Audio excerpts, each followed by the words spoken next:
सोने का अंडा देने वाली मुर्गी की जबरदस्त पहचान भूपेश बघेल को है। इसलिए पहली मुलाकात में ही महादेव सट्टा ऐप के मालिक शुभम सोनी को उन्होंने ताड़ लिया और फिर कैश फॉर प्रोटेक्शन का खेल शुरू हो गया, जिसका आंकड़ा अब तक 508 करोड़ तक जा पहुंचा है। इतना ही नहीं, भूपेश बघेल इस दौरान कई बार शुभम सोनी को झटके भी देते रहे ताकि ज्यादा से ज्यादा वसूली की जा सके।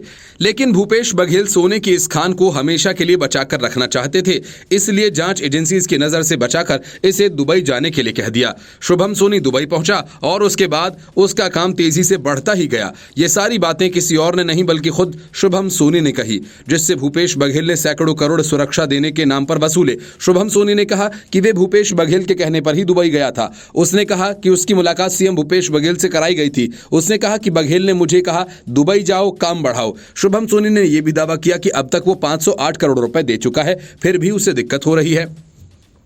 सोशल मीडिया पर एक वीडियो में आरोपी कहता दिख रहा है कि मैं शुभम सोनी बोल रहा हूं, मैं महादेव बुक का ओनर हूं। इसके बाद वो डॉक्यूमेंट्स दिखाता है और आगे कहता है कि महादेव बुक का ओनर मैं ही हूं। आपको डॉक्यूमेंट दिखा दिया मैंने, 2021 में इसको मैंने चालू किया था और ये पूरे डॉक्यूमेंट्स हैं।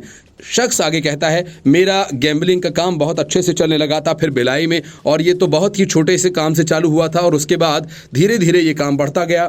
उसके बाद हमारी लाइफस्टाइल चेंज हो गई क्योंकि पैसा बहुत आ गया तो नोटिस सब करने लगे, जो आसपास लोग रहते थे वो नोटिस करने लगे। धीरे धीरे बात ऊपर तक गई, फिर कंप्लेंट वगैरह होने लगी। फिर ऐसा हुआ प्रोटेक्शन की बहुत ज़रूरत थी क्योंकि लड़के भी अंदर हो रहे थे कुछ। उसने कहा कि उसके बाद मुझे पता चला कि वर्मा जी के बारे में मैंने फिर उनसे मीटिंग की, फिर मुझे समझ लो हफ्ता वसूली वाला काम चालू हो गया। अब हर महीने मैंने उसको 10 लाख रुपए देना चालू कर दिया। उसके कुछ दिन बाद ऐसा हुआ कि हमारे लड़के भी अंदर हुए, अब वो छूट नहीं रहे। वापस तो मैं वर्मा जी को फोन लगाया कि सर अभी कैसे हो गया, आपको तो मैं पैसा भी दे रहा हूं, उसके बाद भी लड़के अंदर हो रहे हैं। तो वर्मा जी उसे रायपुर ले गए और सीएम सर और बिट्टू भैया से उसकी मुलाकात कराई। उसने कहा कि जैसे कि मेरी मीटिंग हुई थी सीएम साहब से, तो उन्होंने बोला था कि दुबई जाओ, काम बढ़ाओ, मीटिंग करो। मैं वहां गया, मीटिंग की, दुबई में लोगों से मिला, 2 लोगों के साथ मेरा वहां बिजनेस सेट हो गया और अच्छा खासा काम चलने लगा। सब कुछ ओके चलने लगा जैसे ही सीएम साहब बोले थे, सब बढ़िया हो गया। आरोपी ने कहा कि एक बात बता रहा हूं आपको, हमारे सीएम साहब की एक आदत है बघेल जी की, वो कुछ दिनों में पलटी मार देते हैं और ऐसा मेरे साथ हुआ है। जब उन्होंने मुझे दुबई भेजा, वहां जाकर अपना काम सेटल करो, लोगों से मिलो, तो मैं गया, मिला भी और मेरा काम बहुत अच्छे से सेट हो गया। उसने कहा कि दिक्कत फिर आने लगी। उसने वर्मा जी से संपर्क किया, फिर वह गिरीश तिवारी ने उसे उस समय एसपी प्रशांत अग्रवाल से मीटिंग कराई।